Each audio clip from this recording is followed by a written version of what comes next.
using the same link that you used to get in originally, but use a different alias this time. Give yourself a different name. Something that might be a little bit obscure would be good.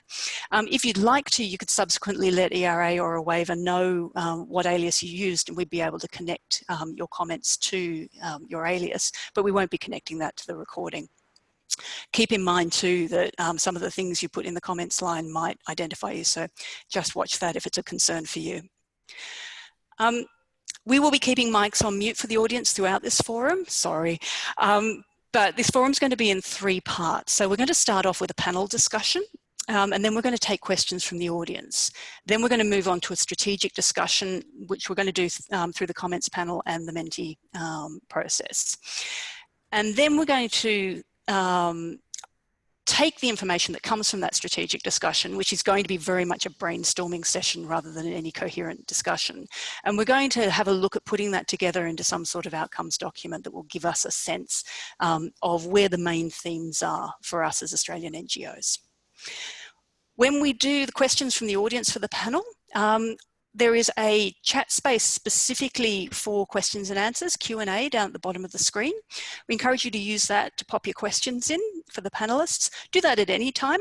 Mary will be keeping an eye on it, and what she's going to do is she's going to try and group thematically similar questions together. We'll see how that works.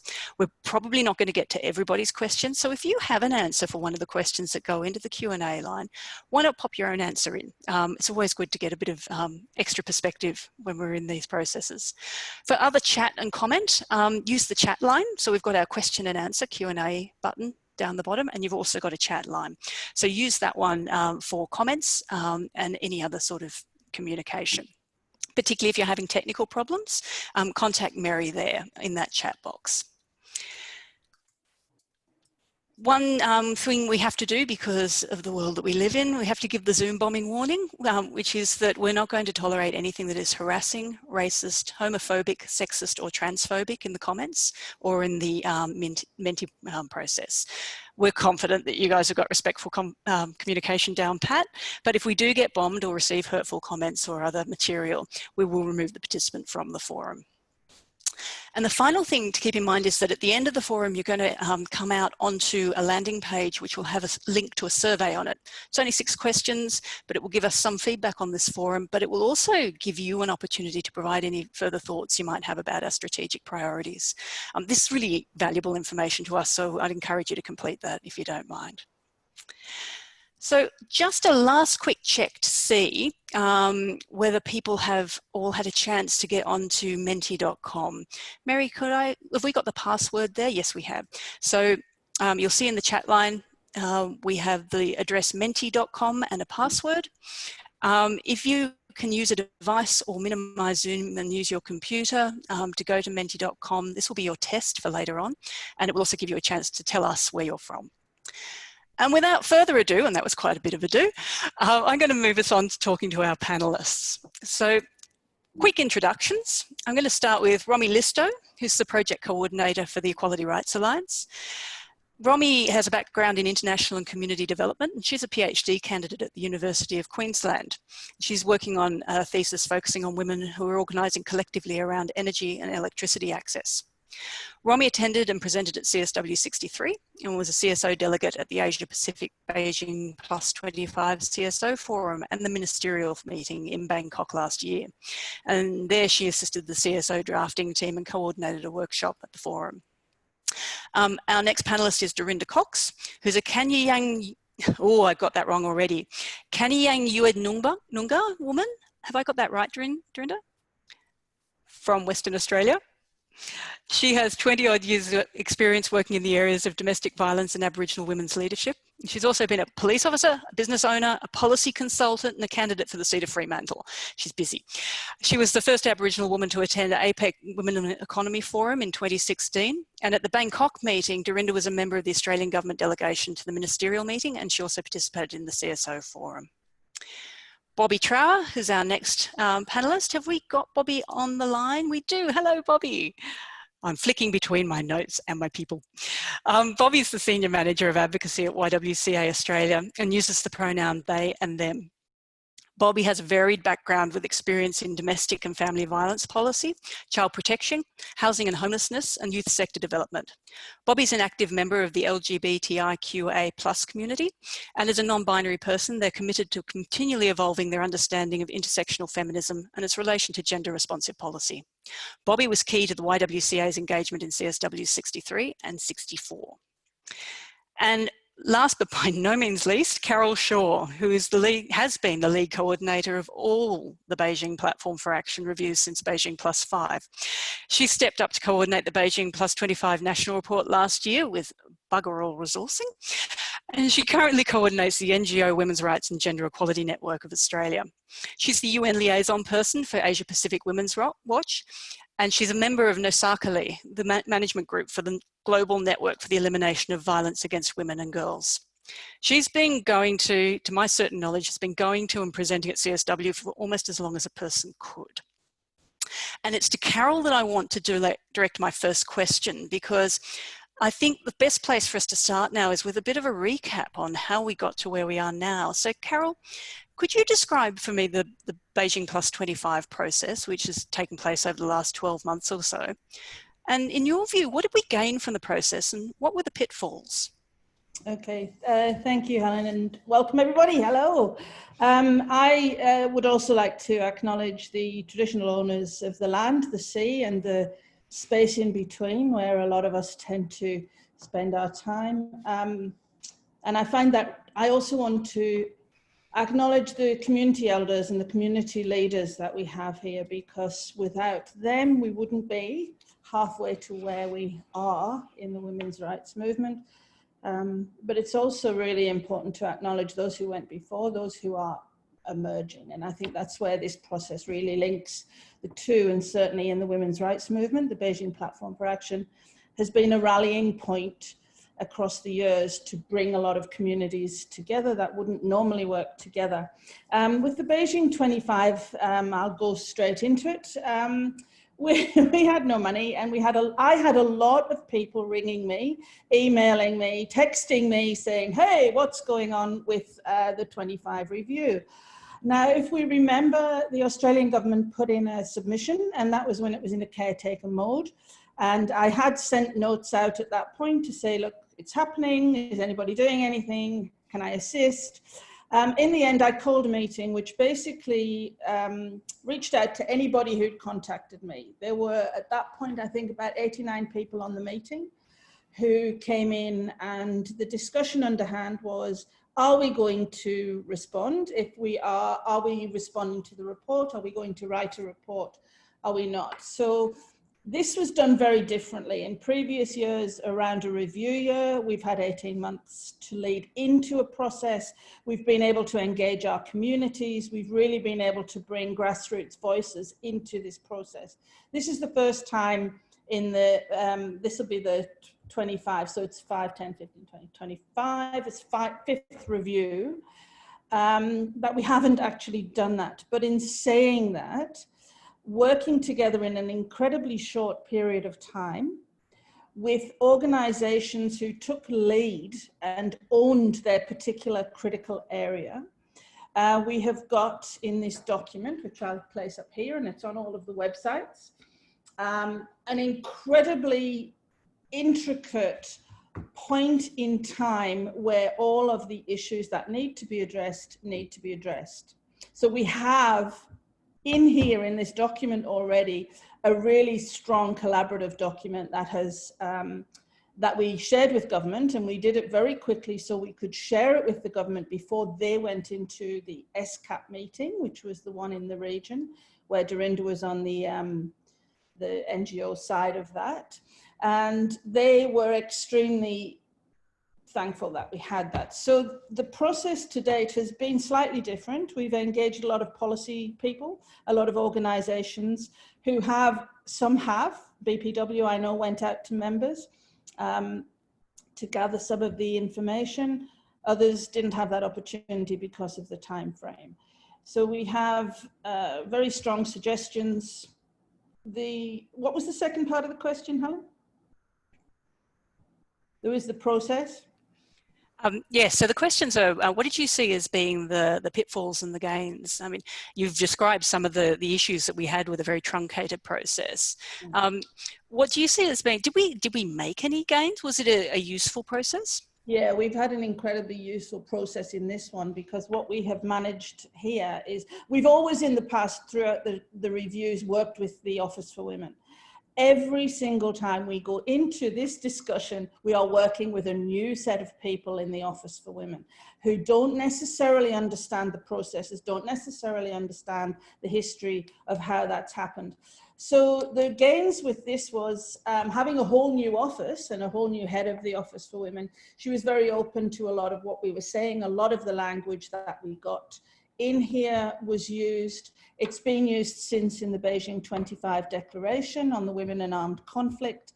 It was used very strongly to say, hey, we can't separate women in armed conflict out.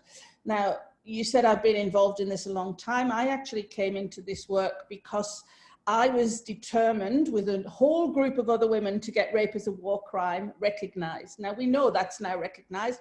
And in 2000, we got 1325, and that's where the root of my advocacy is and still sits. So it was very positive that we could say to the Office Women before they went to negotiate the document, hey, you know, we really need to have something around security, peace, women, peace and security in the declaration. And they fought very hard and got that in. The pitfalls have been really the lack of support by government to support this process. And I think that's because there was not a misunderstanding, but it was a new office. And as I said, each time we have to work with a new office generally. And there just wasn't the urgency for that. And so I think that was one of the pitfalls. The second pitfall was there's a lot more people would normally engage. So while we had, I think across the process, you know, over 400 women were at some point inputting into and reviewing, and there was a lot of reviewing that we did in that short space of time. It's not one person, it's always a whole community that do this. It's not the 3,000 to 4,000 that we would have reached had we done it over a longer process by really talking to grassroots. And where that has become a pitfall is that knowledge of how to engage from the local to the international and back, that this time for this 5-year review, we haven't had the opportunity to really do that. Thanks, Carol. I'm going to move from there to Romy, because it feels to me like we've identified some very clear issues around succession in Office for Women and the loss of corporate knowledge, but also some opportunities there that emerge for us when Office for Women essentially relies on us to provide them with information. Romy, you were at the Bangkok meeting in October. What did you learn about Australia's role in that space, and what do you feel we should note for the future? Maybe describe your participation a bit too. Thanks, Helen, and acknowledging that Carol and Dorinda were also in Bangkok, so probably have some thoughts on this as well. So the Bangkok meeting had a number of parts. There was a component for civil society organisations only, and then that was followed by a ministerial meeting for 2 days. So there was a youth forum and a civil society forum, and then a ministerial meeting. And I guess I was lucky to be able to take part in all of it. I think your question, Helen, was more around what we have learned about Australia's position on women's human rights through that process and what role Australia plays. I think also about what you've learned about the process and about being an NGO in that space as well. I think the most marked thing for NGOs from that process was that there was a very strong sense that the space for civil society organisations is shrinking. So we've seen that. We've said, I think there's plenty of evidence that that's happened over the years at CSW. But we were expecting that the regional meeting would be a more open process and that there would be an opportunity for civil society organisations to observe the negotiations and see firsthand what was happening. And And it was a very eventful week, to say the least, but fairly early on it became clear that that process had changed and there'd been a directive to restrict access to the negotiations for civil society observers. And there was some very quick organising by people, including Carol, to try and open that space up again. But I think that really set the tone for the meeting, and there was a very strong feeling that civil society was being pushed out. And I guess what we saw then in being able to actually observe the negotiations in the end, or a select group of people were able to do that, is how strong the pushback against women's human rights is. And that's not often, I mean, I think there's been some commentary on that lately in relation to statements that have come out from the UN on COVID-19 and the US pulling back references on sexual and reproductive health rights in that context. But we were absolutely seeing that in that room then as well. The US trying to pull all references to sexual and reproductive health rights out of the negotiated text, and seeing states like Russia try to pull back all references to girls' rights as well. And there was also movements from some countries against Indigenous women's rights. So that I think it's very clear from that process that the pushback against women's human rights is very real. And I think that we're definitely seeing that be exacerbated through COVID-19. And then in that context, Australia plays a really important role, because Australia, as much as we may often feel that gender equality could be a lot further along, in Australia, in the international context, the Australian government's very much a leader in that space. And will stand up for issues around increasing space for civil society organisations and for sexual and reproductive health rights. And so my takeaway from that is that we have work to do in holding them accountable to those statements at home as well. And that's what I'll say for now. Fantastic. Thanks, Romy. Well, given that we're talking about the Bangkok experience, and I think in particular that pressure on both ideological flashpoints, the sort that we normally see, like sexual and reproductive rights, but also the way we're starting to see pressure on different populations, such as Indigenous women, young women, language about girls' rights, the complete omission of language about Indigenous women. Dorinda, if I could go to you now, you were on the Australian government delegation in Bangkok. Can you tell us a little bit about what that's like as an experience? And what the priorities were for the government at that time? Yeah, thanks, Helen. First off, I want to acknowledge that I'm sitting here on NWA country in beautiful Perth. Not so beautiful today. We've got a big storm hovering above, so we've got a little bit drenched this morning. But and just want to acknowledge everybody that's online and where you are, and all of the beautiful country that we represent, and also echo Helen's acknowledgement as well. Your question, being on the Australian government delegation in Bangkok, was definitely an experience for me. It's the second Australian government delegation that I've been on. So I was in Peru at APEC. And I think that the second experience was a much easier one for me.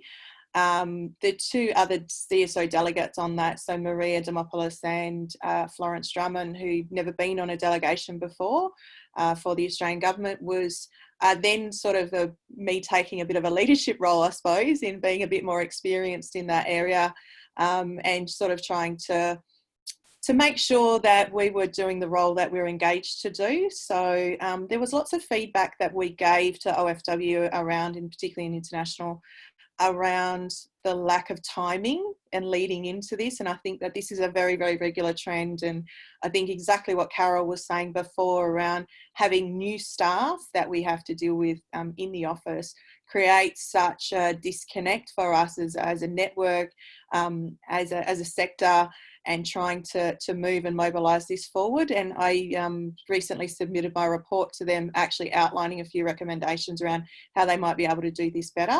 I believe that there needs to be some continuity in the delegations. I think that the staff being new, coupled with new people who've never been on a delegation before, means that people are scrambling for information. They maybe not have the availability of connecting with the network as well, and know some of the key people like Carol and Romy and yourself, Helen, who may not been to CSW or other forums, to be able to connect and know how to have those conversations about what's important. Because really, when you travel to the meetings or the conferences, you are there and immediately you're into the first engagement process. So I think the consulate event was the first one on the first night we arrived. The travel component is hectic. So you're almost trying to think while you're on the run about all the things that you've got to do. And that preparation is so important when you're on the delegation. They send you a million papers, but they send it at the 11th hour. So you're constantly reading it all as you're going, which means that you feel like you're quite isolated sometimes. So I believe there needs to be much more preparation around how we connect with the network and how we make sure that leading into that, we've got an absolutely solid plan about what the government are looking for and what we as a CSO delegates can assist in that brokerage relationship with everybody else that's attending, and much broader here back at home in Australia. So I think for me, there definitely needs to be much more work around that. And I hear the office acknowledging that, but what I don't see is that we actually haven't fixed it in the last few years even, around our constant saying, do better. You know, you don't even advertise in the amount of time that, you know, it takes then to advise people to get a pre-departure meeting together. So all of that was absolutely evident for us when we went to Bangkok. Coming into the actual day one, the staff being new at OFW as well weren't aware of the processes we had in place at CSW around briefings.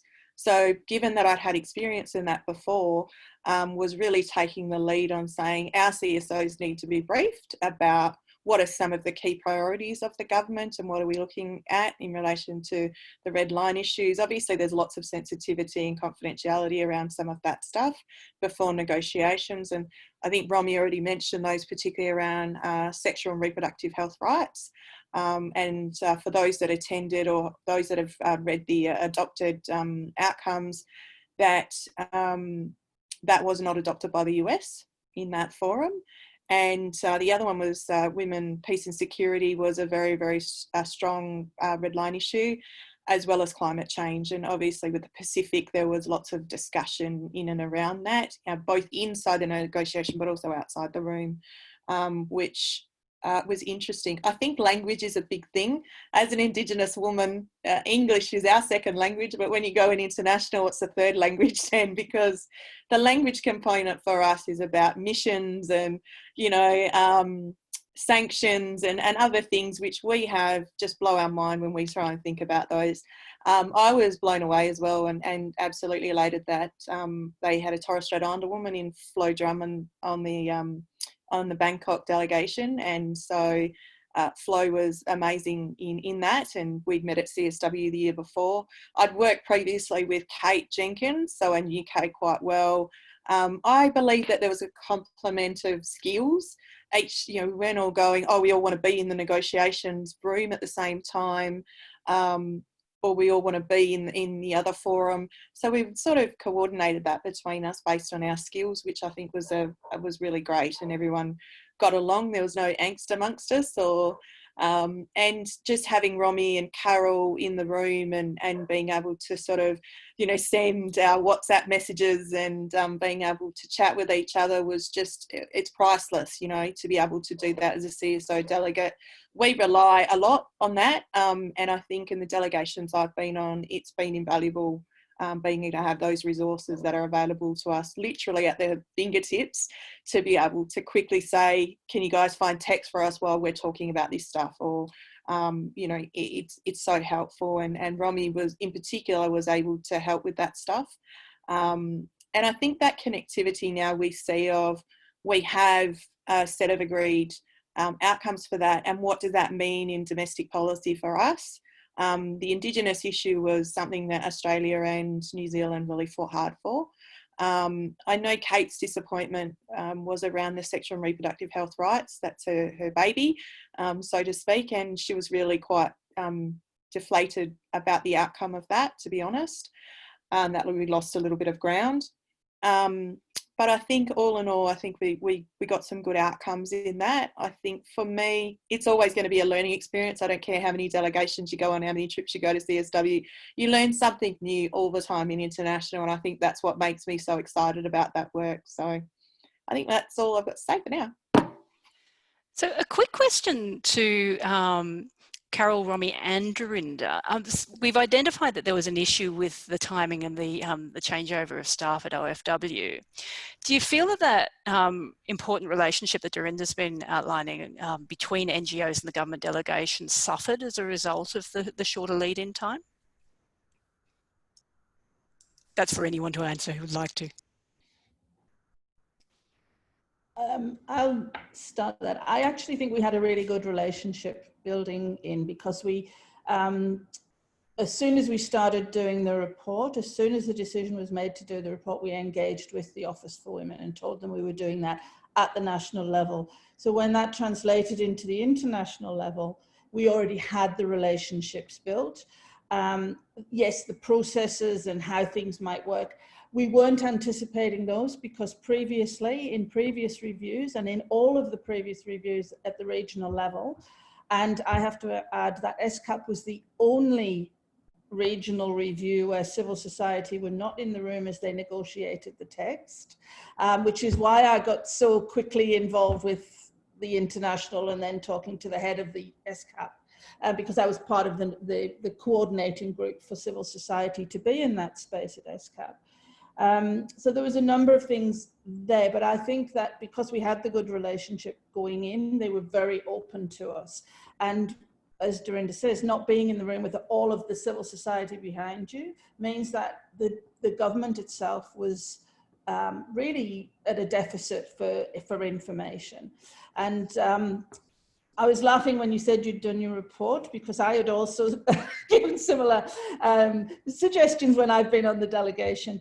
And it's really interesting that countries such as Norway take the same civil society representative. The constant in their negotiations is a civil society representative. It's not a government representative.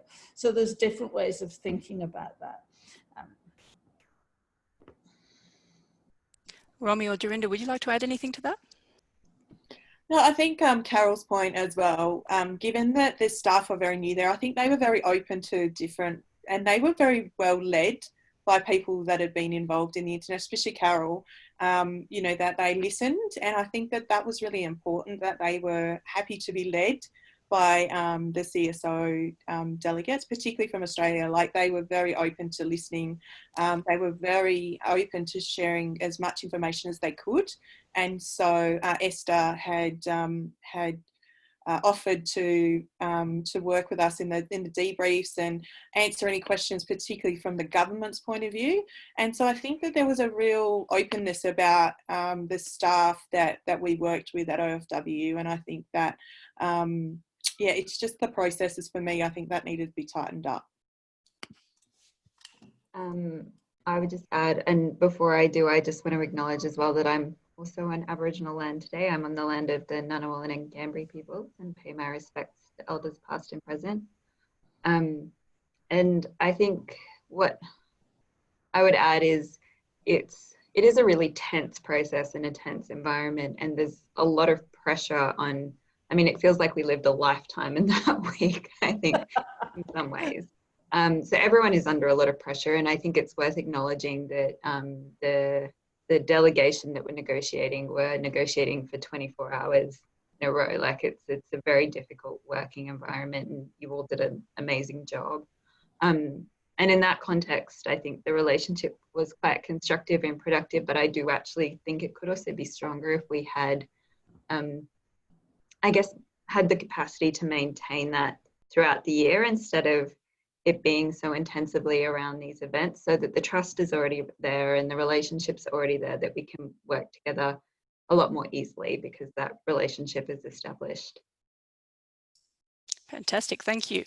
I want to turn to Bobby now, because we've heard from Dorinda that there was specific pressure on language around girls' rights, particularly from Russia at the moment. And we're seeing that in a lot of areas, that language about girls is either dropping off or actively being opposed. Bobby, you've been involved with delegations of young women to CSW twice now.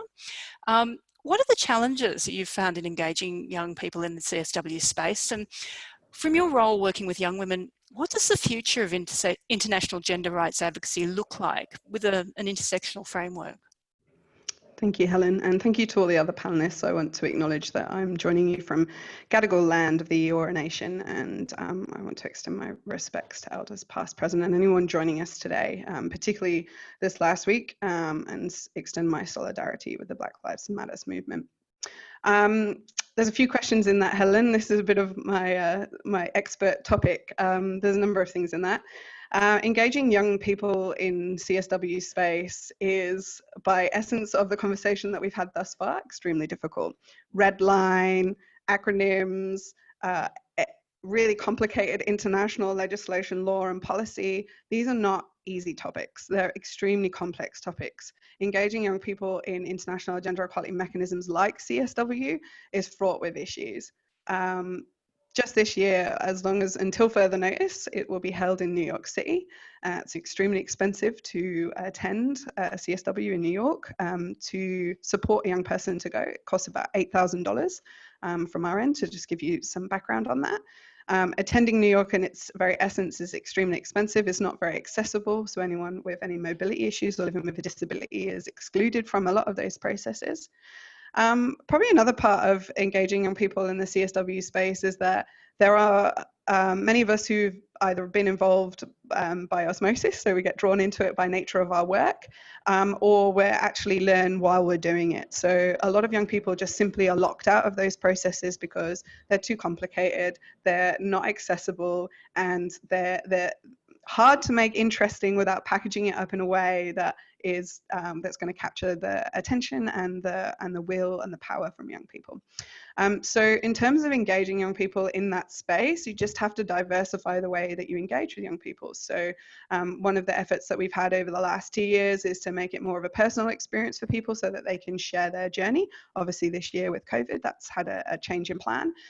But from last year, we've been making a really concerted effort to bring young people into the space by using The Future is Intersectional as a campaign tool, by using GIFs, by packaging up videos to make the information short, sharp, concise, engaging, but also allow them to explore amplifying their own voice in that space. So there are probably 3 parts to how it's challenging to engage young people. So one is that you're wanting to amplify their voices, their experience, they're experts in their own lives. They also lead the way in many of the campaigns that we're seeing recently. So they're really highly involved people. However, in order to utilize their voices to drive, influence, and inform that systemic population level change we're wanting to see, they have to be able to open that door. If we're then going to challenge those behaviors and structures and power imbalance that impact on gender equality, which really affect young women, we need to be able to give them the platform to be able to speak on that. There's another part of that, and the other part of it is, as an organization, using a mirror. So while we're doing that, while we're trying to engage young people, what we're also trying to do is evolve our own understanding, as well as influence others on topics that relate to areas of different types of discrimination. So at the same time as we're trying to explain CSW and raise the awareness around racism, colonialism, ageism, disability, gender, sexual identity beliefs, and how they interact with gender equality, we're also trying to push forward with a progressive policy agenda. So it's not a very easy thing to do. Do we do it in the best way? No. Can we learn a lot more? Absolutely. What we need more than ever, and I'm going to mention COVID, and I'm going to mention Black Lives Matter, and I'm going to mention the need for a transformative intersectional feminist action, and the call that many others around the world are saying that we need a new vision of the economy based on solidarity and care. And I think a lot of young people that come into that space come with that enthusiasm and passion and understanding of what that looks like. So what does that look like? As Rami, Dorinda and Carol have mentioned, there's a loss of civil society engagement. So there is a mega disruption to these gender equality mechanisms. That yearly engagement that we would get with federal government looks like it may be under some kind of duress. We're not in the corridors bumping elbows with people or being able to tell our stories face to face, which we know makes such a difference when connecting with an issue and allowing somebody to transform their own ideas around what they think and how that might influence their decision making. So in terms of how we fit that all together, the feminist movements mobilizing and having the adequate financing to be involved in these processes are really important. Civil society needs to participate fully in the process at all stages, and young people are regularly locked out of those simply because of their lack of understanding about what that means and how that connects. What do I think the future of international gender rights advocacy looks like? One led by young women, one led by First Nations people. Isn't it time? Further integration with racial and climate justice, solidarity with Pacific women, young women, girls, and gender diverse people. If we know that on average, the political representation in the Asia Pacific is below average, including Australia, then we have to show solidarity. They are going to be most impacted by climate change in the very near future, and that intersecting with other types of discrimination, including gender inequality, are huge. One part I think I would like to think of is a more progressive UN. I don't know what that looks like or what that means, but I know that in conversations, that's what people are talking about. The institution itself is extremely complicated and has complex issues. Just recently, there's been a bit of furor around attendance of the UN staff in the US to Black Lives Matter protests, for example, and having to remain impartial in countries like the US. More virtual spaces, what do I think that looks like? I think it means more Zoom bombing. I think it means more tech facilitated abuse. Just 2 weeks ago on a worldwide WCA call, I was on a panel like this and we were interrupted by very disturbing imagery related to pornography and discrimination images. So what would I like to see? Those safe spaces open for young people to utilize and not be attacked by tech facilitated abuse. I think it means feminist foreign policies being the norm and a genuine approach to the gender responsive policy. And I would like to think that, as Romy mentioned, Australia are in an international context leading on gender equality, but I want to see First Nations women leading Australia's gender equality journey, and that needs to be reflected in international gender equality mechanisms. There are lots of complexities in adopting an intersections framework in an international context. It's not very simple.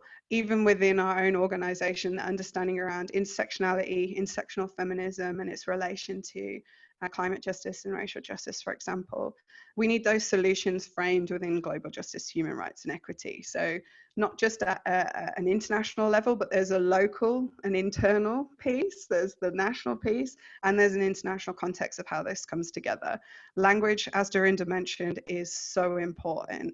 It's really easy to understand that a young woman with a disability can also be queer, but it's much more difficult to look at how policy might affect somebody like that. It also may be easy to understand that a rural person can also be a person of colour, but have limited access to higher education opportunities. So that's an easy concept, but as we work towards equity, what does that actually look like? So for me, and this is in conversations with many of those that are here on this panel today, is around a fear, a lack of nuanced understanding. A gender responsive approach is something that we are not particularly brilliant at, but we know is what we need to see. An intersectional approach to gender responsive policy is the next iteration. I believe that we have an opportunity to do a lot more on. There's another part of it that is sort of the uncomfortability, talking about race, talking about intersections of how that will impact on a person's life, having an understanding of unlearning racism and how that might apply to an intersectional framework in an international context within ourselves as people, us as in an organization and also us in an international platform. We've got so much to do. There's lots to do in terms of raising awareness around intersectionality and intersectional feminism. amplifying the voices of those who experience those disproportionate levels of discrimination, oppression, and inequality. In the YWCA, for example, I lead a group called the Intersectional Feminism Core Action Team, which is 18 people from across the country that come to talk about what the complexities are in an intersectional approach in our work, in our advocacy, in our communications, in the way that we interact. So it's not easy, and I don't think that there is a solution to just go, here you go, Office for Women, here is an understanding of gender responsive policy and an intersectional approach that will allow you to make everybody happy. That's not what I'm suggesting. But what I'm suggesting is that language pushes us, that our understanding pushes us, and that the evolution of our own organizations and our own selves is going to take us forward in this arena. And whether it's happening virtually or whether it's happening shoulder to shoulder, it doesn't matter. We've just got to keep doing it. And if I have to wear this earring until my last breath on this earth, and if I have to stand up as an ally continually and again, in whatever, whether it's working with grassroots with young people or whether it's behind closed doors, like Romy and Dorinda and Carol were talking about, it's that consistency of application. This is only difficult because we are too scared to actually do the right thing and work out how it cannot be difficult. Sorry. Welcome to my TED Talk. Sorry, Helen. Don't apologise. Of course, I'm not sorry at all. Yeah, good. And I think that's exactly what we need to hear at this point, because it seems to me that we're in a unique position at the moment where we're faced with a whole series of barriers, and they tend to loom large. So we've got physical barriers arising from the COVID-19 response. We've got serious pressure and a serious lack of commitment to women's human rights generally across the globe. And we've got physical attacks on women human rights defenders, climate defenders, and so on in all places. But at the same time, we're identifying that Australian government seems to be really willing to work with us, and we're identifying that you know, when you're working in a virtual space, suddenly accessibility is easier, or we can reach more people. For example, when we run this report back forum ordinarily, we would normally have about 30 people in the room. We had 120 RSVPs to this. So I think that we're in a space where there are a lot of opportunities. I think some of those opportunities might not be as clear to us as others. I'm going to come to another question, but before I do, I just want to point out again the Q&A function. Down at the bottom of the screen, you'll see there are two speech bubbles with Q&A underneath. If you've got questions for the panelists, just pop your question in there and Mary will put them all together for us. But before we go to those, I want to just, this is totally unscripted and Dorinda doesn't know I'm going to throw this at her, so I apologise now. But Dorinda, I'm really interested in other opportunities that we're not noticing. I've never been to APEC. Can you tell us about APEC and that experience? APEC's a very interesting experience because there's not a lot of CSO representation at APEC. It's mainly economies that are there negotiating text and talking about women in the economy. And they've got a dashboard that's mainly around access to capital, access to finance, removing those barriers of women participating in workforce and generally in the economy. So it's a very, very light on space in relation to you know, the gender representation of women CSOs and the amount of pressure that's applied then to those governments or economies in that space. And we have 21 economies across the APEC region. Myself and Leonie Noble and, you know, we're part of that delegation as far as the ones that I know and have worked with. But the Office for Women, again, is very active in that space, international.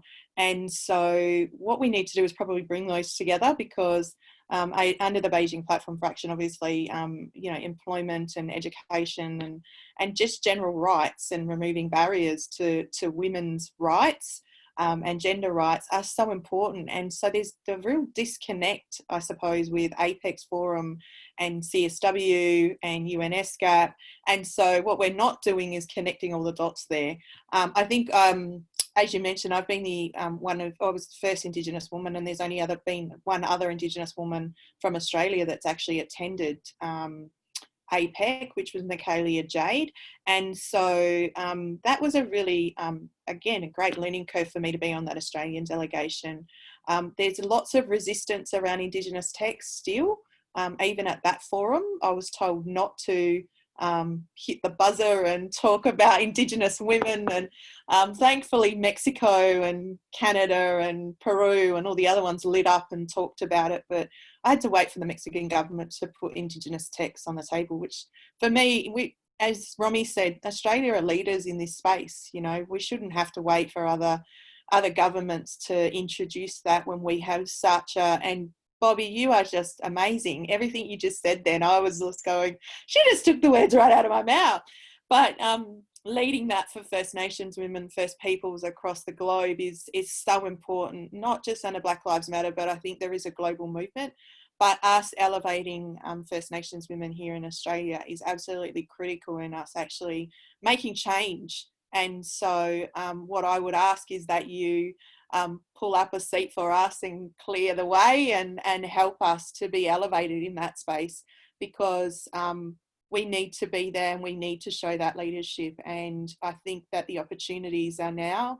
About the timing, I think that we're having lots of conversation because we have very conservative governments across Australia in different jurisdictions around economic. Here in WA, they're particularly focused on economic development. So I think that making sure we have that coupled with social impact and gender rights is absolutely critical. We have had recent issues here around mining companies blowing up 40,000-year-old gorges on our country, and it's just heartbreaking for our people, and we're in constant grief and loss.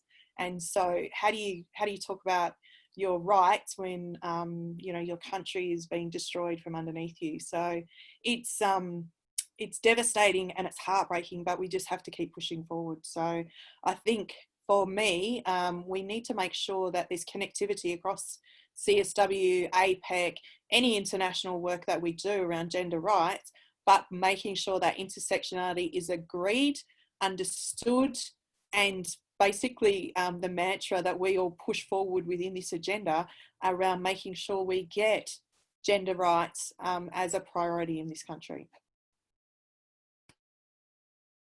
Fantastic. Thanks, Dorinda. Mary, I think we've got a question from the audience.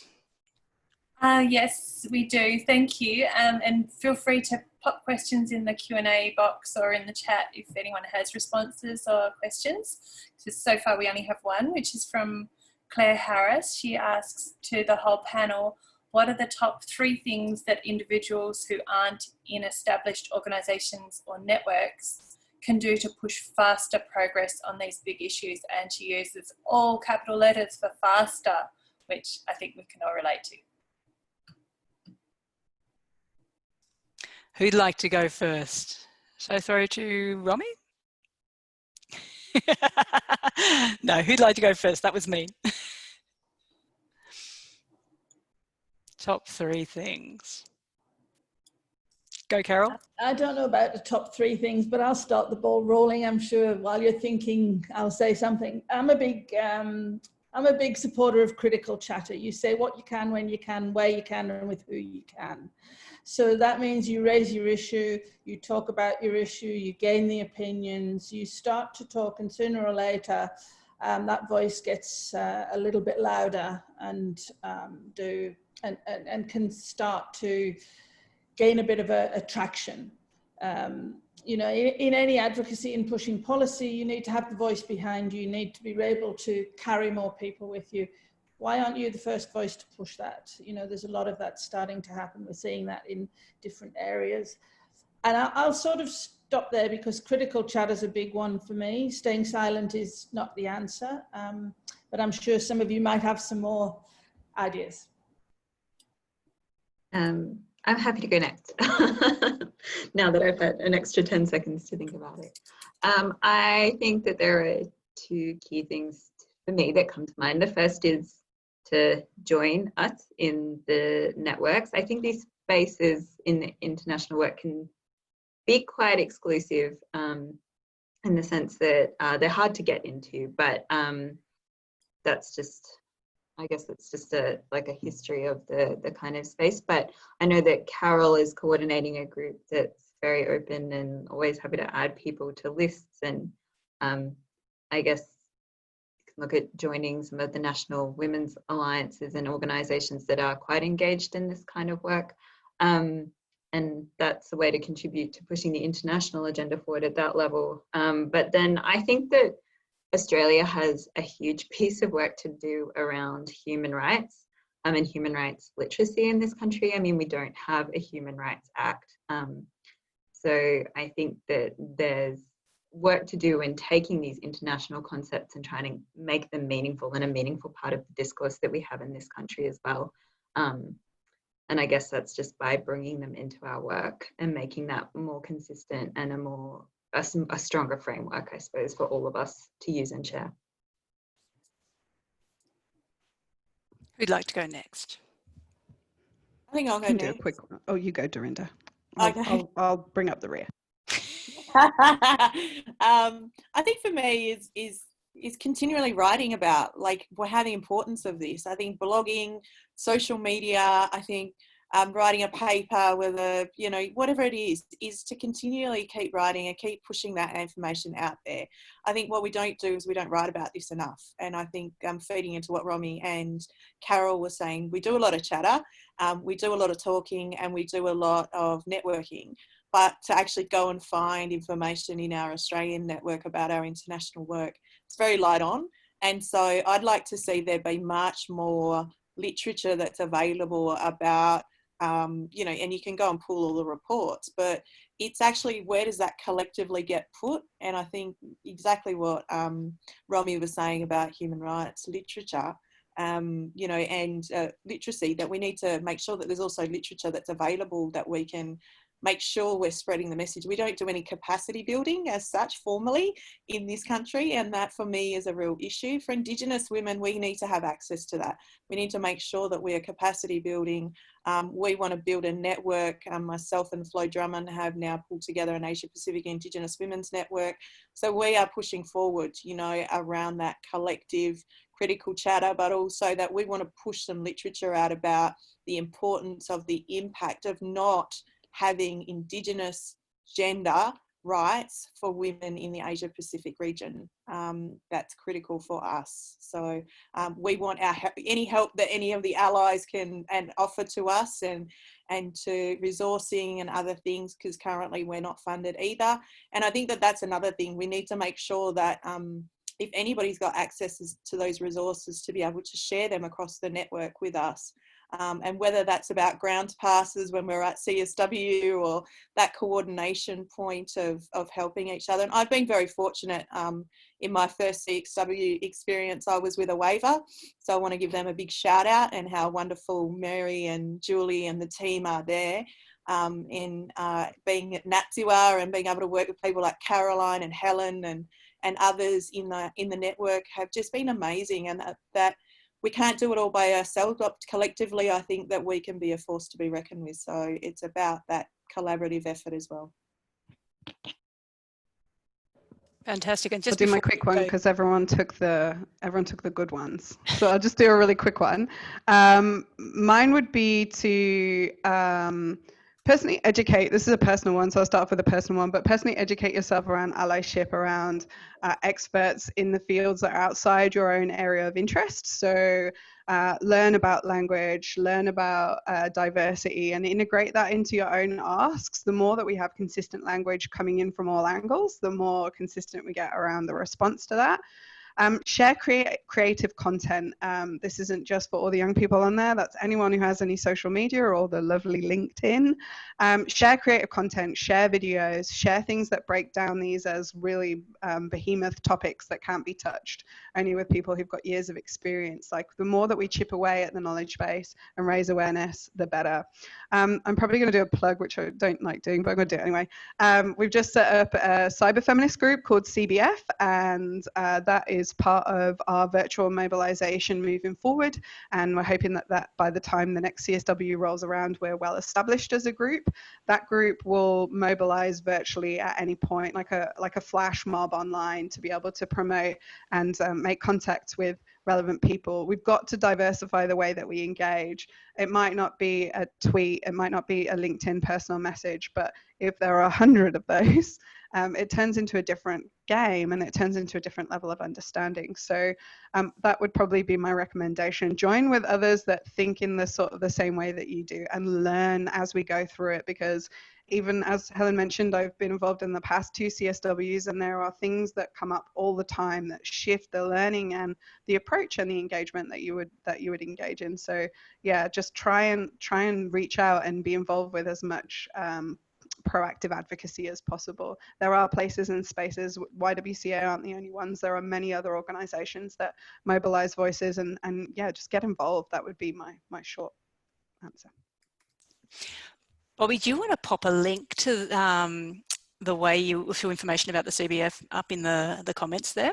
And just want to note also that Laura has put the web link for the Women's Policy Action Tank as a potential platform for people who want to follow Dorinda's advice and write. So that's a potential avenue for you there.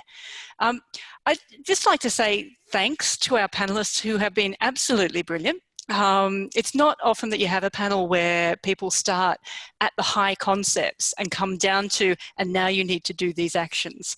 And you guys managed it with aplomb, so thank you very much. I'm going to move us into, oh, Carol, yeah, go ahead. I'm just acknowledging there's another question that's come up in the Q&A. Yeah, there are a few, and I've been kind of gathering them up. I'm ready to... We probably have time for another. Let's go for it. Okay. Well, so there are a few, so hopefully we'll get to a few, but one was from Juliana asking, how do we get Australian civil society to understand the CSW, but I think she might also mean CEDAW, so I'm just assuming there, but maybe she said CSW, but it looked like there was a word missing, and how to use it in their work, and who should be responsible for that training.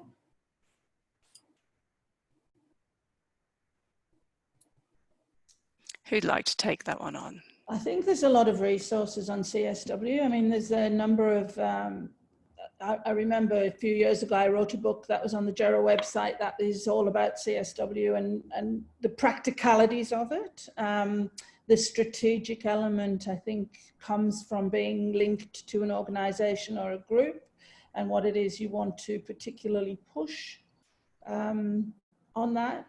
CEDAW is coordinated. Part of the challenge, I think, that's coming up is people don't hear of the opportunities that are available. And that's why in a review year in the past, when I've gone out to literally gone way out and done massive national reviews, and that's meant in some cases going 3 or 4 times back to an Indigenous community to build the trust before you even get, you know, an issue, or and was, you know, working with people to hold those conversations, whose responsibility it is. It starts with yourself and it moves out to, you know, if it's a strategic point you're wanting to push with the organizations. That's, I'll leave that there. With CEDAW, I mean, we know ERA has been the coordinator of that particular process. We know that it's currently scheduled for later on in the year. There's been a hold up in it. I'm sure, you know, where that information is, keeping yourself informed and sharing that with your groups. Any other speakers? Romy? I think I would just add to that maybe all of the women's organizations and feminist organizations that are engaged in this space have maybe a responsibility to do more outward education around what these processes are. And not to put a plug in for Bobby, but I think the Y is starting to do some really exciting stuff with that. But I think like there definitely is a gap, and there's a language and a jargon that goes with these spaces that can be a really big barrier for people to be able to participate in them. And I think that for those of us who've been very privileged to be able to have been involved, we probably have some work to do in how to bridge that gap and how to make that more accessible and to speak more outwardly about what those processes are and how people can participate as well. Just following on from that, I'd like to note that the National Women's Alliances have a international engagement training package, which we haven't run for the past year and a half. It looks like there might be some appetite for us to run it again. So I'd be interested to know if you would be interested in that sort of training and how to run CSW, how to be involved in treaty processes, that sort of thing. Put a yes, I'd be interested in the comments line for us now. Bobby, over to you. No, I was just going to make a quick comment that everything that Carol and Romy just said is so true. The other part of it is about resourcing. So not everybody is able to resource to send an individual all the way to New York if it's going to be held in New York into the future. But it's about making those commitments. So individually, you can talk to your organization or whatever movement you're with around intersectionality. But then the other part of that is about resourcing people to attend, whatever that looks like. So for us, we've got a commitment. We have a design collaboration with a House of Dizzy, a First Nations jewelry designer. The profits that we make off selling those earrings go into a bucket to fund a First Nations young woman to attend CSW. So it's about making those linkages and I guess just instead of performative allyship around what you do, actually putting it into the planning that you have. And even if it's to raise money to support an individual to go, then that is just as important as it is to do an awareness raising piece. And I guess that was my other point. Put our money where our mouth is. Dorinda, did you want to add anything? No, I think everybody's pretty much covered that. And I was going to echo Bobby's comment that really it's really about that coordination and making sure that we do some planning around that. We've got some, I mean, one of the really critical things is that quite often there's a lot of reliance on government or funding that's, you know, through their own organisations, when really like there's private partnerships we need to start to really put pressure on in that space. And I think that the work that I'm going to give Flo a bit of a plug. IWIMA are doing in Indigenous Women in Mining, and they were set to go this year for CSW, but it didn't eventuate. So I think that there's a real opportunity for us to look at those private sector partnerships. And so I think that if we can do that in a coordinated way and actually not go individually, as in organisations, but as networks into those, we might get more traction in that area. Carol? Just reminded in the comments that the NGO CSW each year update their information on how to particularly work within that particular political area that they're discussing at CSW. So they're free, they're on, you can download them and you can run your own trainings with them. I mean, certainly myself, there's a number of people here who could quite easily, you know, work with someone to build a number of grassroots trainers to share that information. Can I just mention an issue with the chat that I'm noticing, which is that it looks as if participants are only able to send their messages to panelists. So I'm sorry about that. So if people are not seeing each other's messages, I'm trying to repost them as much as I can. And also for panelists, you do have the ability to make sure that your chat messages go to all attendees, but you need to select them that way. Otherwise, it'll just go to the other panelists. So some of the chat has done that. I'm just trying to backtrack and repost things. So I'm sorry about that issue. I just want to make people aware of that. If you have questions, maybe pop them in the question and answer box. It's probably a little bit better because everyone will see that. Helen, do you want more questions now? Okay, thank you. There's a question from Hannah Warso, who works with asylum seekers in Brisbane, some of whom are Afghan women. And I'm just going to summarise the question. I'm sorry, Hannah. She asked how we can be allies to these women who were doing amazing work with their colleagues, and their colleagues continue to back in Afghanistan. But the problem is that all asylum seekers have signed Department of Home Affairs behaviour contracts, as have men, and are not allowed to speak out or be political, even if recognised as refugees. They're still on temporary visas. there's considerable anxiety in seeing how Trump has signed a peace agreement with the Taliban, and this has put women's rights at risk. How can we work towards supporting the situation in Afghanistan? And additionally, she draws attention to the temporary visa holders and the experiences that they have when they're being subjected to domestic and family violence because they can't access shelters or other services, and that's leading to homelessness. She refers to additional research done by Jesuit Refugee Services, and I might add, editorialising the National Advocacy Group on Women on Temporary Visas has also done lots of work in this area. So she asks, how can CSW support such situations and lobby for structural change in this area? So the two-part question, supporting women in relation to the situation in Afghanistan and supporting women on temporary visas experiencing domestic and family violence here in Australia and using international instruments to do that. Thanks, Mary. And I think particularly we've just seen in the COVID-19 response the appalling lack of interest in the human rights of people on temporary visas in Australia, and their exclusion, their total exclusion from all the response measures. Any of the panelists like to comment?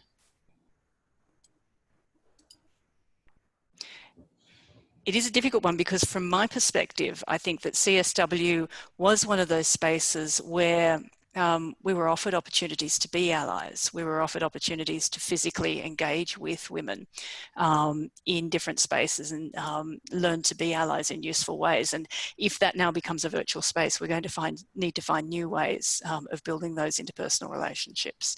Other thoughts from anyone else? Sorry. I would just say I think that CSW is potentially can be quite a difficult forum for those kind of very specific issues.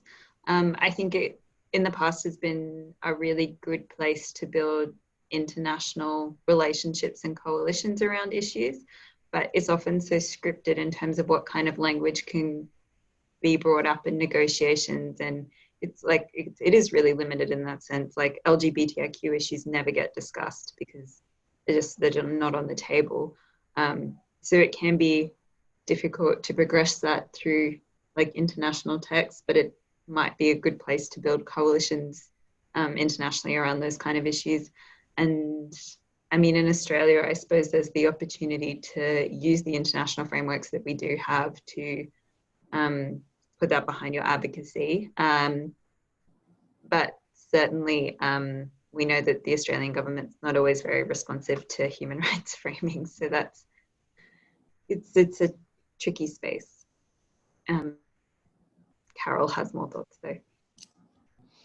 No, I was just reflecting on previous work that I did with the groups from Burma or Myanmar and how we carried their voice into international and national regions through different formats. There are different ways to do it. Julianne and Krum is on this particular web place, and I know when we were both on the committee of the Australian National Committee of Refugee Women, this was part of what we actually did, was by bringing a collective voice. We were allowed specific voices to be raised without being identified. And to a certain degree, that's really what we did with this report that we did for Beijing 25, was lifting it out of the spaces where some groups may have been tied due to their funding to what they could say and what they possibly might not be able to say, or where they, outside their defines of their their organizational remits, we were able to actually say what needed to be said. So by bringing it out into a collective can often help with that. On the issues, now with CSW, we're talking about issues that impact nationally. And I think we have to be really clear. We're in post-COVID, we're in a totally different context. We know that, and we're probably going to get to this about how CSW is going to look next year. B21, this year's CSW, is not scheduled to be closed until the 21st of July. And that's if that meeting takes place. So we know that there's a lot of a shift and change in what's happening. We also know that there's going to be a further shift And unfortunately, it's going to impact very severely on civil society voice. So the smarter we are at gathering the information, working collectively, using different mediums to bring that voice in is going to be the better way to move forward, certainly for the next couple of CSWs. With regards to the TPV, it's a very, it's something that we've been discussing in my own circles. It's a very, very different issue that, and the fear is real. The fear is definitely real as to what's happening there. So with regards to the offshore things, they could remain in solidarity with the networks that are there. They can work through collective networks here without raising their own identities. And because a lot of the groups that have been working in this space are aware of these dynamics that occur. It's looking for the right organization. So that's all I can say on that one. And I'm afraid at that point, I'm probably going to have to cut us off because otherwise we're going to run short. But what I'd like to do is those questions that we've got still sitting there, if the panelists are happy to do this, I'd like to circulate those questions and see whether anyone wants to add any additional comments that could be sent to the RSVP list by email. On that basis, I'm going to shift us along to, first of all, to thank the panelists. It's always frustrating in these meetings that you can't have a round of applause at this point because frankly, you guys have earned it. So you get your Auslan applause from me. You've been marvelous. Thank you so much. I'm going to move us into the shameless trawling part of our forum. And this is the bit where we are picking your brains because we're in a state at the moment where things are a little bit, shall we say, in flux in the international space. And I'm just about to post a slightly messy comment in the comment line, which will give us some dates about where we are in the immediate past and immediate future. To give a bit of a sense of what might be coming up and where the points of engagement might be. So as we're all probably aware by now, CSW convened on the 9th of March and then suspended. I'm not even sure that it's actually been closed yet formally, but yeah, no, it's still open. So CSW 64 is still going on. Yeah, it's going on, it's now scheduled for the 21st. That's right. And then that meeting on the 21st of July now looks to be some sort of interactive multi-stakeholder hearing. We have no details about that yet. So keep an eye out. We will be sending around emails about with information about this when we find out. Other key things to keep in mind are that on the 2nd of July, we've got the 10th anniversary, I'm just going to pull my notes up, of the founding of UN Women. 21st of July, as I said, we've got that CSW plus 25 interactive multi-stakeholder hearing in whatever form it ends up being. And that's the UN meeting. And then 25th of September, we've got the high-level meeting of the UN General Assembly in New York, which is on the 5th anniversary of the SDGs. And that's the next opportunity for us to get some reporting about progress on the Sustainable Development Goals. Following on from that, on the 31st of October, we've got the 20th anniversary of Resolution 1325 on women, peace and security. And we've also got the generation equality process, which was the current attempt to engage in a world conference-like environment, which nevertheless is not a world conference and therefore will not displace our existing platform for action from Beijing. The generation equality process was going to have meetings on the 7th and 8th of May in Mexico, and then on the 7th to 10th of July in Paris. And they've now been postponed to the first half of 2021 with details still to be provided. In other areas, one of the areas I also end up doing a lot of work in is treaty responses. And so we've got the Universal Periodic Review of Human Rights of Australia. That process has been postponed to January or February in 2021. Again, details not clear. And the Convention on the Elimination of Discrimination Against Women, CEDAW. The follow-up process there, Australia is currently seeking a postponement in relation to that, we expect that that will be granted, but we have no idea what the new timelines will look like. We are probably looking at the CEDAW follow-up potentially not happening until July next year. So what I want to do at this point, given that we've got that sort of running sheet ahead of us and opportunities to get ourselves involved in that, we want to pick your brains about two key questions. The first is, what are the key barriers that we, Australian NGOs and interested individuals, have to overcome to engage internationally? And what should our priorities be when we're engaging internationally? And I'm going to deal with the first question first. So this is where all your useful practice with Menti is going to come in handy. I want you to use your other device or minimize Zoom and use your browser to go to menti.com, MENTI.com, and use the code that's currently at the top of the screen in the blue stripe. And when you're in there, you'll be able to add your answer to that question you can see on the screen at the moment. What are the key barriers that we must overcome to engage internationally? Now, it's an intentionally broad question because I want to know what's preying on your mind in relation to these issues. So yeah, everything from, as you see there, time zones through to, we've heard from the panel, cost. Is a major issue. We've heard from questions from the audience that lack of knowledge and lack of ways into the process are barriers. So I'd be interested to see what sort of barriers come up for you, what sort of barriers come up for organisations that you might be involved with. And then there's all the COVID-19 stuff. So the sort of barriers that have come up that we hadn't anticipated before, such as not physically being able to meet in groups. So pop your answers to that in there. And if you're having trouble getting into that, pop your comments in the chat and we will see if we can help you. In the meantime, I'm going to pop up some useful links that I think are things that you might want to keep in mind. I'm just trying to find my notes again. When you're working in this area, there are some useful things to keep an eye on over the next couple of months. The first two are links to information about the generation equality process. And so here are the links to those. And can I also say there's going to be a series of webinars run through NGO CSW on the Gender Equality Forum. That's going to be happening each month. Right. Carol, do you have a link to where people could RSVP or get information about that? Not at this point, but I can send it when I get back to Melbourne. That would be brilliant. The other thing I'd like you to do, if you've already put your comments into what are the key barriers we must overcome, is in the comments line, I'd like you to say whether or not you would be interested in being in an email list to receive information about what's going on.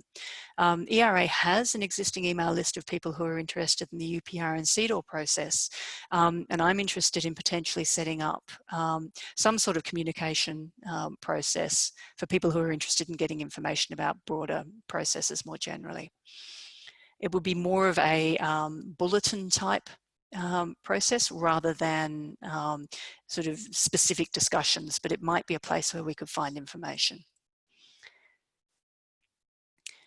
And so I'm now going to pop up, I've already popped up the Working Together for Equality link, but I'll just pop that up again in case that's of use to people. That's the process that Carol led for us in the second half of last year to produce the Beijing Plus 25 report.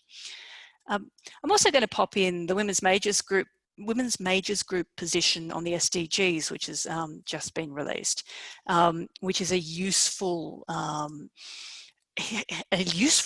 of information. It's really rich essentially about the failure of the SDGs process to really come to grips with the need to build gender, and particularly an intersectional read of gender, into measures to implement the Sustainable Development Goals. So having a look at some of the things that we're seeing, I'm interested to see tech facilitated abuse come up there as one of the barriers. Awareness and complexity is one that I reckon we can do something about. And so one of the useful things about this process is that I am going to be able to tease out areas where, in particular, the National Women's Alliances may have future work to do. Racism is a huge one, and I think also the implicit racism in international spaces, particularly the very alienating experience of being in a room of largely white people in an English speaking environment when you're trying to get complicated points across. Noting that point about building relationships being harder online, I think there are pros and cons for us in terms of online engagement. And lack of education coming up again. And they're still scrolling. This is brilliant. Mary, do you know if we need everybody to be finished before we move on to the next one? Or can I move people on if they've finished the first one? I can move people on, but I don't think it can continue to, I don't think we can continue to enter on one screen when we've already moved on to the other, if that makes sense. I think this might, once we move on to the next one, people will need to find other ways to tell us about the barriers, like chat or email. I think it's rolling through responses we've already seen. Yeah. Okay, yeah, I'm seeing more than one come up. I also think that the scroll is slower than the input. So let's move on to the next question. And this question is deliberately broad again. What do you think our priorities should be when engaging internationally? And I'm interested both in any thoughts you might have about specific issues and try to think about what sort of issues you think are the ones that would really deliver the most impact for the issues that you care about at the moment.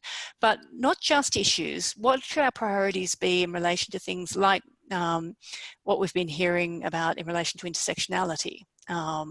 So anything that occurs to you when you think about that question, what should our priorities be when engaging internationally? My hope is that once we've got an initial sample of information, we can start having a more detailed conversation, potentially online, off meeting, which will then allow us to start refining some of the key concerns that are coming across for everybody. And so we're seeing First Nation women and gender diverse people coming up, raising the bar, which I think is a really good one. And in the context of that, it's probably worth, for those who aren't familiar with the generation equality process, it's probably worth noting that there is tension internationally at the moment around the concept of having a new conference and opening up the Beijing platform for action, because there's a real sense that raising the bar is not only unlikely, but that we might in fact lose ground. And the response to that has been to be very cautious. And to try to control discussions very carefully. And it feels to me like actually we need to be putting a lot more energy into pushing back against that possibility. Carol, you've got a comment on that. It's a statement, really. Generation equality is not going to be opening up the Beijing platform for action. I want that to be really clear to those in this audience. It's a parallel process. It is hoping to be able to build a different voice to lead into something else that will incorporate parts of the platform, but also will bring in a much more of a younger voice and a different way of working. Now, COVID's got right in the way of that, but both UN Women, NGO CSW, everyone who's involved in this is very clear it's connected, but it's not, it's very separate to the Beijing Platform for Action, and it will not be impacting on CSW. That was the other question. I spoke to Lopa on the 28th of May, and that was the very clear message at that point. So the idea is it's a 10-year plan that is going to be working similar to the lead up into when we got Beijing, you know, hoping that over the years we'll eventually, it was a 40-year lead up into Beijing Platform for Action. They're starting that. It's sort of the start of another process that's a parallel process leading forward. Thanks, Carol. So we have come to the end of our time at the moment, and people are starting to need to leave. So I'd like to say to everybody who needs to go, thank you so much for your participation. Thank you for sharing your thoughts and your questions. We will be making the recording of this forum available to people. We will also be producing a short summary of some of the issues that came out of the meeting. And I think that this is probably just the first step in a process where I think a whole range of actors will hopefully be helping us as a large group to be engaging more in the international space. So continue popping your comments in. They are scrolling through now. We've got a good swathe of information. So thank you to everybody for your participation, and we'll let you know the next steps. Cheers.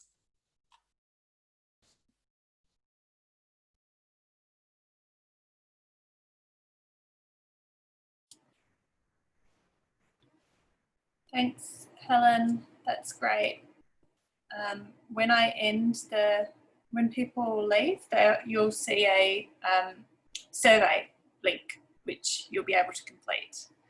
There'll be feedback on the webinar and also opportunity to provide further thoughts on the international work.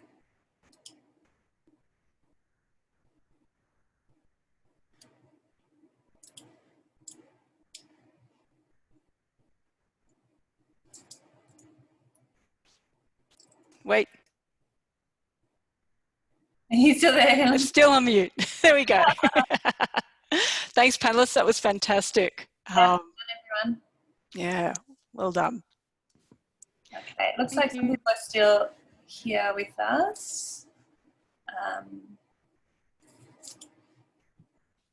But most people are leaving, I think. Yeah. Okay. Thank you, everyone. Have a great weekend. Thanks, Carol. Thanks, everyone. All right. So, Helen, I'm going to send all the bits and records through to you, if that's okay with you. Fantastic. And I will work on getting a shareable version of this recording. That'd be brilliant. Thanks, Mary. Not a problem. Thanks for shepherding us. Thanks so much, Mary and Helen. That was great. Thanks, Romy. Thanks, Dorinda. Nice to see you again. Yeah, thanks, Dorinda. No worries. Chat soon. Bye. Talk soon.